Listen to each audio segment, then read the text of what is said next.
Olá, boa noite. Começando mais um programa Papo Sério. Hoje, tendo o prazer de receber o médico cirurgião, Dr. Antero Frisena. Ele que é paulista, de Bauru, né? Mora há cerca de 8 anos em Roraima, formou-se em medicina e especializou-se em cirurgia plástica na Universidade Federal de Uberlândia, Minas Gerais.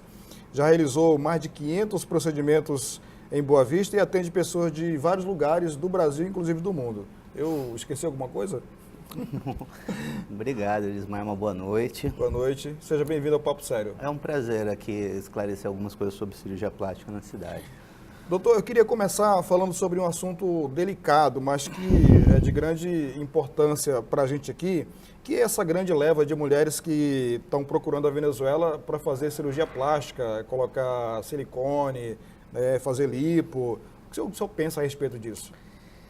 Eu falo sempre as mesmas duas coisas, independente, deixando de lado a questão de fiscalização da Venezuela ser um outro país, ter uma medicina diferente, cada país tem o seu enfoque na própria medicina, então tem uma questão de fiscalização, questão de materiais, várias outras questões, mas os dois pontos principais aí.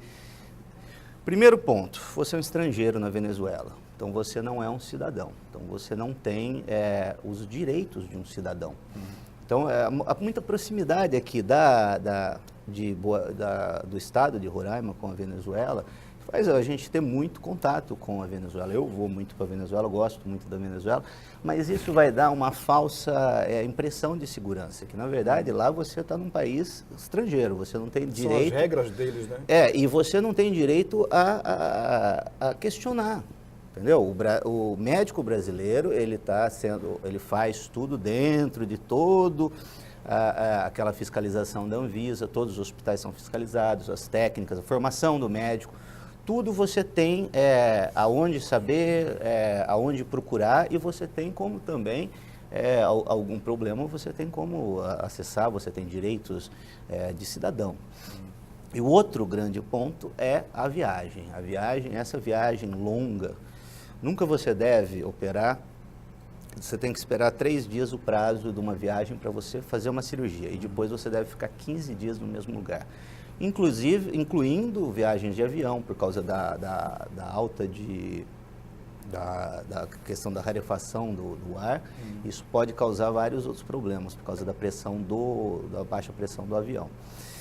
Então, você voltar numa longa viagem, sentado, uma posição ruim, você vai ampliar muitos fatores de complicações, que pode ter um risco de morte por trombose, infecções, hematomas e outros casos. Então, essa viagem da Venezuela para cá, além de que você nunca deveria fazer uma cirurgia no outro país, é uma coisa bem complicada. E o que a gente tem observado é que o grande interesse dessas pessoas é em relação ao preço, né? Nem pelo procedimento em si, mas elas acham que por ser barato, vamos lá fazer e está tudo bem. Só que tem dado algumas situações que tem dado errado, né, doutor? Inclusive morte, que a gente ficou sabendo aqui. Quando se aumenta muito esse risco, você vai ter complicações muito maiores do que o que se espera normalmente. E isso vai causar vários problemas. É o barato que sai caro. Depois, uma correção por uma complicação causada por uma infecção, às vezes é muito complicado. E a gente vê muitos casos de mutilação, de pacientes mutiladas, de pacientes por más técnicas ou por complicações aqui, e às vezes não tem nem resolução. A gente não consegue nem resolver a complicação. O senhor tem recebido muitos casos lá no seu consultório, de casos que deram errado na Venezuela? A gente recebe muito, como o consultório é um consultório, eu sou um profissional liberal, um consultório particular, a gente não tem vinculação com o hospital, então os casos mais graves, agudos, que a gente chama, então o paciente chega com uma infecção, com alguma coisa, muitas vezes ela já vai direto para o hospital, que às vezes necessita de internação. E então o HGR ele atende demais esses primeiros casos aí, e a gente corrige muito depois questões de próteses grandes demais, cicatrizes, pacientes sem umbigo, correções desse tipo a gente faz bastante. É possível consertar essas cirurgias que deram errado ou cada caso é um caso? Cada caso é um caso. Vai depender muito de cada caso. A gente tem complicações desde coisinhas pequenas, como pequenos seromas, que a gente consegue ter uma resolução muito grande, ou pequenas lesões, como necroses inteiras de mama, que a paciente vai perder o órgão dela.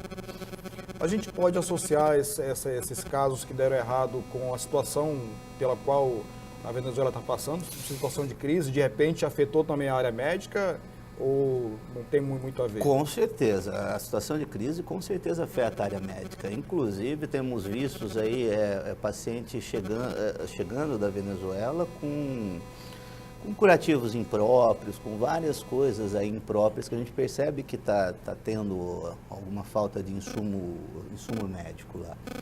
Mas nem é tanto esse ponto. A gente já vê uma questão anterior à crise aí, dessa questão de fiscalização do material usado, de tudo isso. Como a gente está falando da Venezuela, vamos falar aqui também do próprio Brasil. Se deve operar com cirurgião plástico. E antes de você procurar seu cirurgião, você deve saber. A gente teve casos de morte por lipoaspiração no país. No país a gente faz 200 mil lipoaspirações por ano. Esse primeiro semestre, que seriam 100 mil, houveram 6 mortes apenas. Nessas 6 mortes, nenhum dessas mortes em 100 mil foram realizadas por cirurgiões plásticos. Então, é muito médico de outra especialidade que resolve fazer e, às vezes, não tem essa competência.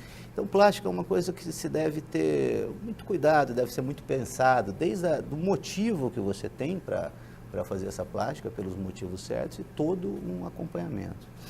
A gente tem um caso recente aí, inclusive o rapaz está internado ali no Latires, jornalista, amigo nosso, que foi fazer um procedimento dentário, né, lá em Puerto Ordaz, e acabou pegando uma bactéria forte, né, mas que não tem muito a ver com o procedimento, mas foi intestinal, e hoje está entre a vida e a morte ali no Latires. Quer dizer, além dessa questão da profissional em si, ainda tem essa questão da alimentação, que a pessoa tem que ter muito cuidado para não pegar uma bactéria dessa, né, e complicar ainda mais a vida dela. A gente está vendo também muita gente, não é só plástica, que se vai na procura de preços, vários outros procedimentos dentários, médicos, o pessoal está indo fazer muito na Venezuela, que eu considero uma coisa problemática. Quando você vai para outro país fazer um procedimento médico, a primeira coisa que você deve fazer é saber se o procedimento médico desse país é melhor do que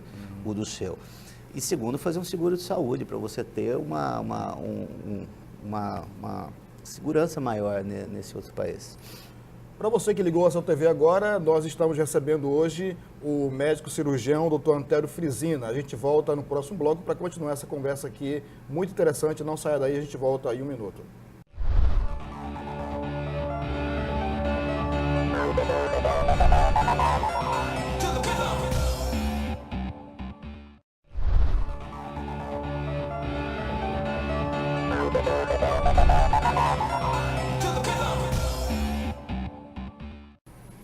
Nós voltamos com o programa Papo Sério, hoje recebendo o médico cirurgião, doutor Antério Frizina.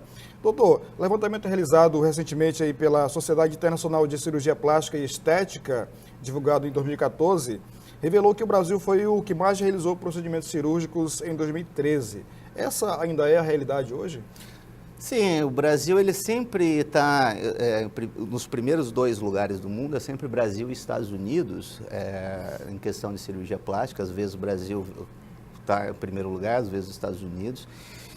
Muito disso foi porque a cirurgia plástica foi criada no Brasil. Essa cirurgia plástica moderna, que é conhecida hoje, aí, que se faz no mundo, foi criada no Brasil. O grande precursor, o grande patrono da cirurgia plástica mundial é o Dr. Yves Tanguy. Então, a grande maioria dessas técnicas de cirurgia estética ou reconstrutiva foi criada pelo Dr. Ivo Pitangui e associados aí, que ele sempre se associava. É como fazer uma música, às vezes você pega um outro grande cirurgião e você inventa uma técnica. Recentemente, nos últimos aí 50 anos, a grande diferença aí foi a criação da prótese de silicone e da lipoaspiração. Antes disso, a gente já tinha a maior parte das técnicas de cirurgia plástica. A lipoaspiração foi criada por um francês, Dr. Yves, que inclusive é testando na esposa dele. Eu espero que tenha dado certo, né? Deu certo, tanto que ele virou o grande papa da lipoaspiração aí. E então a gente tem essa cultura de cirurgia plástica. A cirurgia plástica sempre foi muito difundida e muito famosa no mundo todo. A Sophia Loren até, desde Sophia Loren, os Michael Jackson, os grandes artistas internacionais, geralmente eles vêm para o Brasil. Michael Jackson deve ter feito muito mais cirurgia do que a Sophia Loren, né? Pois é, eu queria saber quem é que fez aquele nariz. Doutor, como é que o estado de Roraima se apresenta nesse contexto? O estado de Roraima segue o padrão brasileiro. A gente tem é muito equiparado aí as cirurgias. Hoje em dia a gente tem no Brasil todo a maior lipoaspiração e prótese são o carro-chefe aí da cirurgia plástica. E no estado de Roraima também segue. A gente tem uma particularidade que aqui se dá muito valor ao corpo, mais do que rosto ou outras coisas. É como por ser calor e por ter uma grande exposição corporal, como o Rio de Janeiro, por exemplo, se tem um índice maior do que no Brasil em geral de cirurgias corporais. Que seriam aumento de mama, diminuição, abdominoplastia, lipoaspirações e etc. Qual é o perfil das pessoas que procuram por cirurgia plástica aqui no estado? Chamo de todo tipo. Eu posso falar o perfil certo. O perfil certo é aquela pessoa que procura por um motivo correto. Geralmente a cirurgia plástica é só um complemento. Então a pessoa ela vai ter uma mudança de dieta, ela vai ter uma vida mais saudável. Tudo isso para melhorar a autoestima. A cirurgia plástica é só um complemento dessa autoestima. Ela não é o fim. Ela é o meio para que você atinja uma satisfação maior e um padrão introspectivo de vida melhor. Eu já sei a resposta, mas eu vou perguntar assim mesmo. Quem é que mais procura por cirurgia plástica, homem ou mulher? Mulher, sempre mulher. Hoje em dia os homens estão procurando mais. A gente tem muito caso. Antigamente a gente fazia muita orelha, ginecomastia, cirurgia de nariz, ginecomastia, cirurgia da mama masculina. Mas hoje em dia tem aumentado muito a questão de lipoaspiração e coisas assim. Os homens estão se cuidando mais. Qual o procedimento mais procurado pelos homens? Bom, muita mama masculina, muito orelha de abano, muita rinoplastia também, às vezes pálpebras, os pacientes mais idosos, pálpebras superiores, pálpebras inferiores, e agora a lipoaspiração também está entrando, tá entrando bem. E a cirurgia no homem é muito boa, a lipoaspiração no homem tem um resultado muito bacana, pela pele do homem ser mais grossa, então você praticamente não tem irregularidades, é uma cirurgia de bom resultado. O difícil é convencer o homem a fazer o pós-operatório adequado. Essa é a parte complicada da cirurgia masculina. Tá certo. Doutor, em relação à questão da necessidade, é muito grande a quantidade de pessoas que procuram por cirurgia plástica que não seria necessário fazer? A necessidade é o que está dentro de cada um. Muitas vezes a gente vê alguma coisa que ninguém enxerga, mas a pessoa se incomoda, e às vezes uma pequena correção vai deixar aquela pessoa tranquila. Tem muita coisa assim, a pessoa ela vê o nariz dela, ninguém vê aquilo, mas a pessoa se incomoda. E às vezes você resolvendo isso, você vai ter uma melhora grande na autoestima. Então, tem gente que grande parte é estética. A estética não é uma cirurgia que, vamos dizer assim, necessária. Não é a parte estética é uma coisa mais introspectiva da pessoa e também necessita de outras abordagens. É uma visão completa, uma visão multidisciplinar dessa paciente, não só a plástica. Por isso é muito importante a consulta, a gente saber os motivos. Tem toda uma parte psicológica dessa preparação para a cirurgia plástica, além de toda a parte de de segurança, né? Aqui você tem uma primeira consulta, depois você vai colher os exames, você às vezes precisa de acompanhamento de outros médicos. Então a cirurgia plástica ela deve ser bem estudada antes de realizada. Quando a pessoa chega no consultório para procurar por uma cirurgia plástica, ela já vem com aquele conceito formado e dificilmente o médico vai mudar a cabeça dela, né? Como é que funciona nesse caso? O médico faz a cirurgia a si mesmo, mesmo achando que não é necessário, ou tenta convencê-la do contrário? Não, muitas vezes a gente contraindica a cirurgia, que pode ser contraindicado pela perspectiva ruim de resultado. Então, quando você tem uma perspectiva de ruim, você vê que não vai ter uma melhora muito grande, ou quando você sabe que você não vai suprir a expectativa da paciente. Por isso se conversa muito. Se mesmo conversando, às vezes, você vai perceber que mesmo se conversando, que tudo, você não vai conseguir suprir. Então, essa cirurgia, às vezes, a gente não realiza. Esse é o ideal. Tá certo. Nós estamos conversando hoje com o médico cirurgião, Dr. Antério Frizina, e a gente volta no próximo bloco para continuar essa conversa aqui, que tenho certeza muito interessante e que muita gente se interessa por esse assunto. A gente volta em 1 minuto, não saia daí.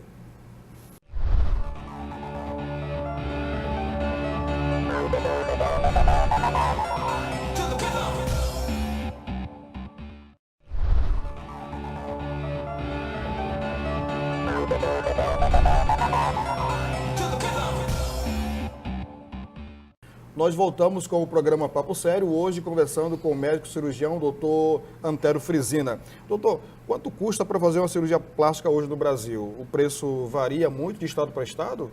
Mais ou menos. A gente tem, nas capitais, geralmente, a gente tem um preço maior. A gente não pode falar de preço, antiético também é um caso, né? A gente tem que avaliar, existem lipos imensas e pequenas lipos, então você não pode dar o preço. Cada caso é um caso, é muito individual do paciente, essa questão do preço. Mas o que eu posso dizer é que Boa Vista, ela segue mais ou menos o preço de interior do Brasil, de cidades médias. A gente não tem o preço de capitais, mas a gente tem um preço não muito fora aí da média brasileira. Ou seja, é mais interessante fazer aqui do que viajar, né? A justificativa aí de você viajar para outro lugar, por exemplo, você vai fazer a cirurgia na sua cidade, a gente vê muito isso. Então, o pessoal de Fortaleza vai para Fortaleza, ou de Goiânia, da onde for. Você vai para a sua cidade fazer cirurgia, porque lá você tem a sua família por perto. Isso é muito interessante. Muitas vezes eu acompanho pacientes que fazem a gente orienta que deve ser feito perto da família, tudo. Você tem que ter todo uma ajuda aí em volta desse. É possível fazer cirurgia plástica pelo SUS? Que tipo de procedimentos o sistema Sim, o Sistema aceita? Único de Saúde, ele faz a cirurgia plástica no caso de cirurgias reparadoras. Então, ele não vai cuidar da questão estética. Então, o SUS, a plástica a gente mexe com queimadura, toda a parte de queimadura é a responsabilidade do cirurgião plástico. E a parte de reconstruções de mama, de reconstruções gerais, reconstruções pós-acidente, reconstruções de face, parte de enxertos, de retalho. A gente tem uma gama muito grande de atuação que às vezes as pessoas nem conhecem, essa parte de atuação da cirurgia plástica. E no SUS, toda essa parte reparadora, o SUS cobre. Tá certo. Eu queria saber também do senhor o seguinte, quais são as etapas que o paciente percorre até chegar ao centro cirúrgico? Tá. Tem o pré e pós. Pré-operatório. Aí vai depender muito da qualidade da cirurgia, da saúde da paciente, do tamanho do procedimento cirúrgico. Cada paciente vai ter sua investigação específica. Quando necessário, a gente manda para outros médicos, faz os exames pré-operatórios, às vezes a gente precisa de uma complementação. Então, tem todo um estudo. Começa-se numa consulta simples com o cirurgião plástico. A partir daí, se começa todo esse processo. Durante a cirurgia também existem todos os cuidados. Graças a Deus, a gente tem uma Anvisa muito forte aqui, a gente tem bons anestesistas e tem hospitais capacitados aí para fazer cirurgia plástica, a Unimed e o Hospital da Mulher, a gente faz muito nos 2 hospitais. E o pós-operatório é um acompanhamento do mínimo de 3 meses. Então, muitos pacientes a gente acompanha por anos após. Mas dessa primeira consulta até esse pós-operário, no mínimo você vai ter 4 meses de um casamento com o seu médico. Você tem uma relação, uma relação muito próxima com o seu médico. Ou seja, a recuperação de uma cirurgia plástica é tão semelhante a qualquer cirurgia mais invasiva? Semelhante a qualquer cirurgia mais invasiva. Às vezes até maior, porque a gente lida com grandes áreas. Então, muitas vezes, lipoaspirações, grandes cirurgias, a gente lida com grandes áreas. Então, por isso também é um cuidado muito maior na questão de cicatrização, de tudo isso. Eu falo muito também da questão do tamanho da cirurgia. O pessoal chega muito, as mulheres principalmente, querem fazer aquela cirurgia enorme. Quando você tem uma cirurgia grande, você vai perder muito, o tempo de cirurgia é muito grande também, você vai perder nutrientes, você vai perder sangue. E até que o corpo se estabilize e consiga cicatrizar tudo isso, ele vai ter um gasto muito grande. Então, quanto maior a cirurgia, mais riscos aí você vai ter de complicações de tudo. Por isso que é muito importante você ter essa relação muito próxima ao médico e confiar no médico. Isso é a parte mais importante. Se você não confia no seu médico, não opere com ele. Às vezes a pessoa junta bastante dinheiro aí para fazer 2 procedimentos ao mesmo tempo, tipo colocar silicone e fazer lipo. É recomendável ou então, uma de cada vez? Vai depender muito do tamanho dessa cirurgia, da questão de sangramento, de tudo, e do tempo que se demora para fazer essa cirurgia e tudo mais. Por exemplo, a cirurgia, como você citou, de lipo e prótese de silicone, é uma cirurgia, a prótese de silicone tem um sangramento muito pequeno, então não é considerada uma cirurgia grande. Então a lipo com prótese de silicone é uma cirurgia comum, que a gente costuma fazer junto, a não ser que tenha um problema de saúde da paciente. Quais são os cuidados que uma paciente deve tomar ao escolher o seu cirurgião plástico? O cirurgião plástico, todo cirurgião plástico brasileiro, ele é credenciado ao Conselho Federal de Medicina. Então, qualquer consulta no CRM, ali na Villeroy, você já tem toda a ficha do cirurgião plástico. Tem também consulta na internet, nós temos a Sociedade Brasileira de Cirurgia Plástica, onde a grande maioria dos cirurgiões plásticos são associados à sociedade, e também você pode procurar no site. Mas a grande coisa é você ir lá conhecer o médico. Ninguém vai se intitular cirurgião plástico não o sendo. E é muito importante você ter essa confiança, você ter essa empatia com o seu médico, porque é com ele que você vai passar muito tempo e às vezes até anos acompanhando essa cirurgia. Muita gente procura a lipoaspiração como um fator de emagrecimento. O que de real tem nisso? Realmente ajuda no emagrecimento ou não tem nada a ver? Não, a lipoaspiração não vai mudar emagrecimento, não vai emagrecer, não vai mudar também em si massa corporal. A lipoaspiração, ela serve especificamente para tirar a retirada de gordura localizada. Não quer dizer que uma pessoa mais cheinha não possa fazer. Você vai moldar o corpo dela. Existe sempre um limite. É muito difícil a gente tirar mais do que, por exemplo, 4 litros de gordura pura. Tem os outros líquidos que saem, mas o 4 litros de gordura pura depende muito do peso da paciente, de tudo. Então, sempre tem um limite nessa retirada da gordura. E, ao contrário, a gente pede para o paciente emagrecer antes da lipoaspiração, porque você vai ter um resultado mais efetivo, mais duradouro e um resultado melhor. Tá certo, nós conversamos hoje com o cirurgião plástico, Dr. Antério Frisina. Quero agradecer a sua presença. Obrigado a você. E convidar que o senhor retorne em outra oportunidade, quando tiver mais novidades para contar para a gente. Com certeza, estou à disposição. Eu acho muito importante essa conversa exatamente da questão de segurança, essa conversa médica mesmo sobre cirurgia plástica. A cidade está precisando disso. Tá certo, muito obrigado. Muito obrigado, uma boa Nós noite. ficamos por aqui e a gente volta no próximo programa, sempre esperando a sua audiência. Até lá e boa noite.